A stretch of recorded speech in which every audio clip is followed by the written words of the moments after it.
Hello বন্ধুরা, কেমন আছেন সবাই? আজ আপনাদের সামনে নিয়ে এসেছি দুর্দান্ত স্বাদের ছানার জিলাপির রেসিপি। চলুন তাহলে রেসিপিটা শুরু করা যাক।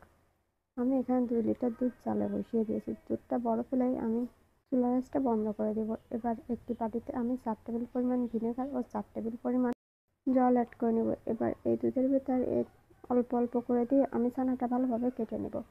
ছানাটা আমার কাটা শেষ। এ পর্যায়ে আমি একটি ছাঁকনিতে ছানাটা ঢেলে ভালোভাবে ধুয়ে হাত দিয়ে চেপে জল ঝরিয়ে নিব।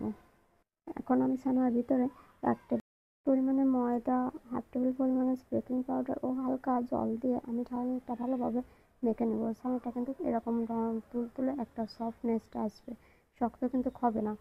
এ পর্যায়ে আমি একটি সুতির কাপড়ের ভিতরে ছানাটা নিয়ে নেব। একটি প্যানে আমি সয়াবিন তেল গরম বসিয়ে দিলাম।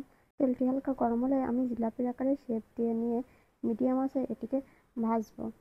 অল্প আঁচে এটিকে এপিট ওপিট করে ভাজতে হবে একটু সময় নিয়ে, তা নাহলে কিন্তু জিলাপিগুলো পুড়ে যাবে। পুড়ে গেলে কিন্তু আপনার এর ভিতরে জুসি ভাবটা থাকবে না। আপনারা এইভাবে চামচে করেও তৈরি করে নিতে পারেন।